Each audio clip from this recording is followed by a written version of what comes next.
Now that we've gone scientific, sorry to butt in there, we've gone really scientific. That's been an argument that we have opened up on this program, trying to sell an idea to the government, and possibly let's see how we can talk more on this. Lately, we have seen young girls who have been used as suicide bombers. And here we are as a people, as a nation, looking for so many young girls missing.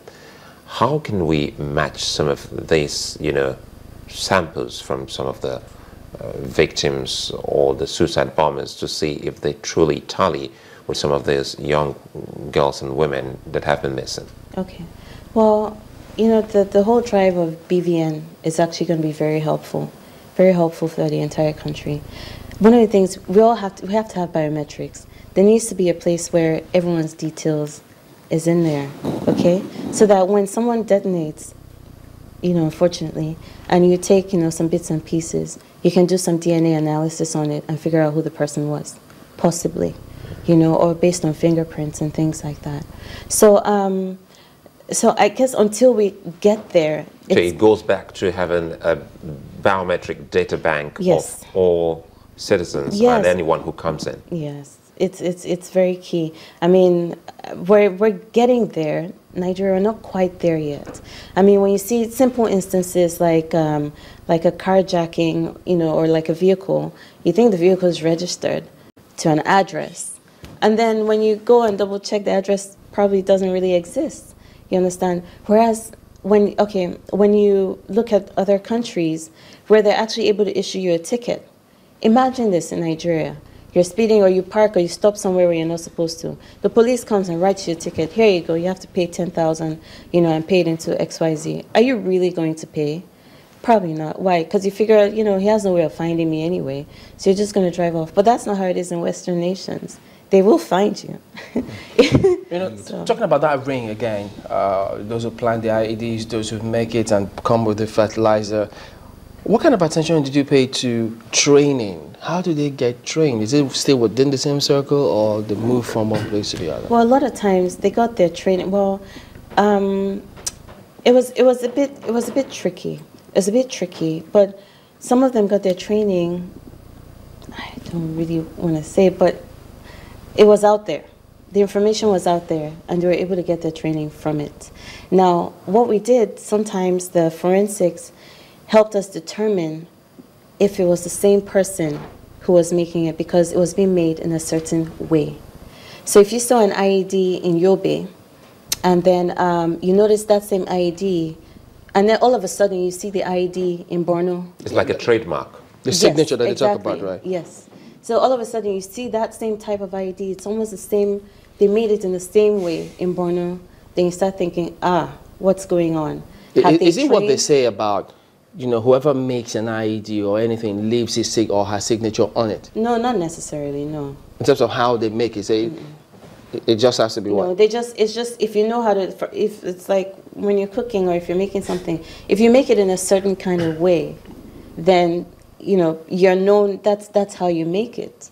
You understand? So the way, individual A will make his IED, maybe the sellotape goes around like this. Whereas in the other place, they don't use sellotape, they use glue, something like that. So if all of a sudden you start seeing the sellotape ones there, you realize that there's been some transfer of information. There's been some transfer of knowledge that has gone on. You understand? A possibility that the ring is getting tighter. It's either getting tighter, someone is training, because a lot of times they actually had a training facility where they would mass train and say, okay, go and do what you have to do. So let's just go back a little bit to the police and recruiting 10,000 and tied to the issues of training and the kind of training they should be able to get within this same period where they'll be contributing to end insurgency by December. What kind of training do you think they should be looking at? Okay, well, first of all, EOD, which is an explosive devices, they really need to understand how to deal with IEDs when they see it, how to protect the community, and how to relate with the community. So when people decide, okay, you know what, I trust you again, and I say I trust you again because right now the trust is not necessarily there between the members of the public and the security agencies. You know, and maybe we'll talk about that a little bit later. But so they're able to build the trust, and people are like, okay, I trust you again. This. And the police needs to know, what do you do with that information? When someone tells you something that is a clue towards, you know, counterterrorism, or they've told you something a bit funny, what do you do with the information? They need to know that. They need to know how to deal with certain equipment right now. And not just even the police, you're even looking at the civil security, you know, personnel as well. Today, when you go to places, they have their little mirrors, right, that they check underneath. Do they really know what they're checking for? But this is something that the police can also help educate even the public. You know, please, people, this is what to look out for. What should they be looking out for with this kind of mirrors? Okay. Well, it's a little difficult. If you're going to look out for things, it has to be in an area where we've already had incidences, you know, because the tactics, the techniques are different from place to place. So when it comes to Lagos, like I said, just look out for things that seem a bit out of the ordinary. Look out for unfamiliar faces. You know, if you see someone who just seems really out of place and maybe they're acting funny, it may not mean anything. Maybe they just, you know, have to go or something. But just call the authorities. You will know, you will sense when something. I mean, talking about that, I do remember we were back in school, you know, when you see strange faces, you remember that maybe a cult group is about to strike, and those kind of markers, yeah. Little things like that. But talking about funding, Okay. we have several mechanisms that have been put in place in our banks to blow the whistle, raise an alarm if certain amount of money is transferred within the banks. But you know, up till today, there hasn't been any major announcement. Maybe they have the information, but no major announcement about who is sponsoring or how are they getting their funds. Okay. Well, this is where the intelligence comes in. And this is when the country needs very strong intelligence analysis, intelligence operations. One of the things also as well is, you know, when you're dealing with the networks, you have to figure out where the finances are coming from. You understand? And so it's very detailed. I think that a lot of these procedures and that the banks are putting in place are gearing us towards that, you know, time when we'll be able to properly keep track of, okay, where these finances are going, where they're coming from. And also there's the thing about international collaboration. You know, we see that Buhari, the president, traveled and, you know, spoke with some leaders and said, hey, I think some of our money, some of the money is in your banks. We need your help. You understand? And so that's where international collaboration could help as well. Now, sometimes some countries are not as willing to share information with us because they don't want it to leak. Leaking information is one of the issues that we also have. So sometimes they're a bit guarded with their information. But I think as time goes on and with the new leadership, I think they will be able to build that trust once again within the agencies and, you know, and hammer down on just spilling information out there.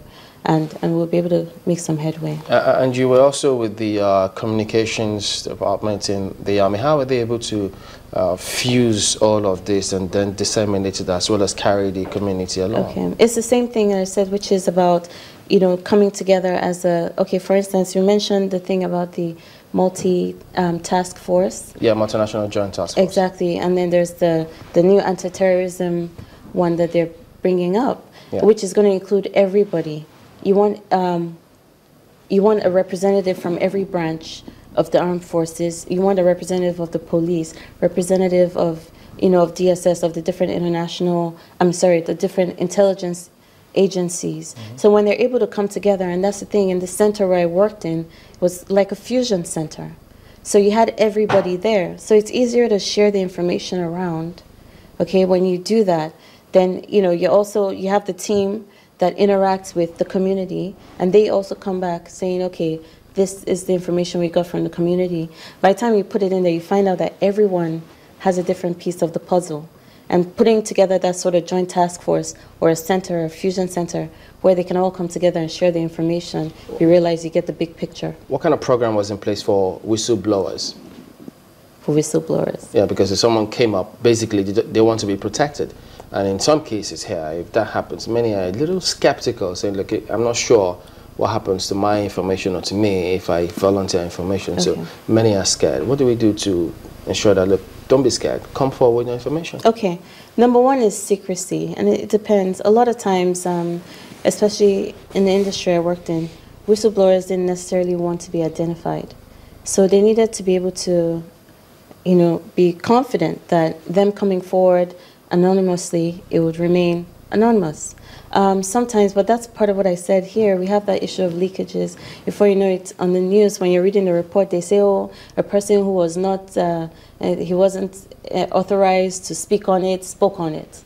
There's a reason why you haven't been authorized to speak on it, you understand? So when you're able to protect the whistleblowers, let them know, look, if you come forward, you will not be persecuted. And let them know that due diligence will be done based on what you have, explained to us. Then they will feel more confident. So it's one thing for you to go and you blow the whistle and then you then get dismissed because of that. It's another thing for you to know that, okay, the government is actually, working based on integrity, and they will take that information I just shared with them and they will do something about it. Then you feel more comfortable coming out and sharing more information with them. So how hopeful are you with the 3-month deadline given by the president? Well, I believe 3 months is more than enough time to make some significant progress. You are able to, take Boko Haram from this group that is occupying land to, removing that. They're no longer occupying land. You can take that back. You can severely disrupt their supply chain, where they're getting their supplies, etc. You can do that. You can dislodge them from their safe havens, which we've seen, over the weekend, some of the attacks that the offensive that the Nigerian Air Force carried out. So, we're able to do these things, and you can severely degrade their capabilities within 90 days. That is more than enough time to do that, which is 3 months. There's this tricky part. But Okay, I was going to ask what role the community, I know you talked about community relations, but the communities sometimes come up with these groups that they work with. You have Community Watch, in America, but here in Nigeria, we call them the vigilantes. How would they help out in achieving that 3-month deadline? Okay. Well, the vigilantes actually play a huge role. And like I said, and I think that was kind of what you were talking about with the whistleblowing. It's the same thing, which is when they go out there and they do things, when they attack, they're able to come back with more information. Share information that you have with the forces, with the security forces, and let them know whatever it is you know. Tell them, they always attack here at a certain time, or they always come from this direction, or whatever information that they have, they should share with the security agents. Should they have some of the military personnel attached to them? Because sometimes they go where the military, and then the response from the military might be delayed because of their location. Yes, definitely. I think now we're seeing increased confidence in the militia, so the civilian CJTF, because now they know that when the time comes and when they do call for backup, we're having a bit more of a response from the military as opposed to in the past. So they're a lot more confident now in fighting Boko Haram, knowing that they're going to get back up very soon. So this really depends on the commanders. If they feel that it's more beneficial for their men to be there with the militia, with the CJTF, then they'll probably make that call. Okay, here's that one I was going to talk about, where Boko Haram members or insurgents who disguise as military men. Of course, you know that when you see someone in that kind of uniform, you drop your guard. And how should they respond to that kind of scenario? Okay, so from what I've read, I think that is changing a little bit. What happened was when they were overthrowing and going into the installations, the military installations, when they would invade them, and then they would cart away all these supplies, and they cart away uniforms and all these things. And so when they would show up in military fatigues and so on, and which initially would make the community feel safe, and then they realize it's Boko Haram. But I think now with the new offensive campaign that's going on, I think they're able to actually go in there and destroy a lot of their supplies of what they have. Because the girls who were kidnapped, yes, those who said they saw, yes, they said they were clad in military fatigue. Oh, yes. And so they just dropped their guard and thought they were coming to protect them until they eventually kidnapped the girls. So, and like I said, I think that was an era where they had access to a lot of the Nigerian Army's equipment and supplies and so on, because they were going there, overrunning bases, and then cutting away all these things. So, but I think now they've been able to, degrade their their capabilities a lot, you know. All right, thank you very much indeed, Tawa Ashiru. Tawa is an improvised explosive device analyst. All right, time for a look at the headlines. We'll now move over to Imana Amawa. She's standing by with another look at it. Imana.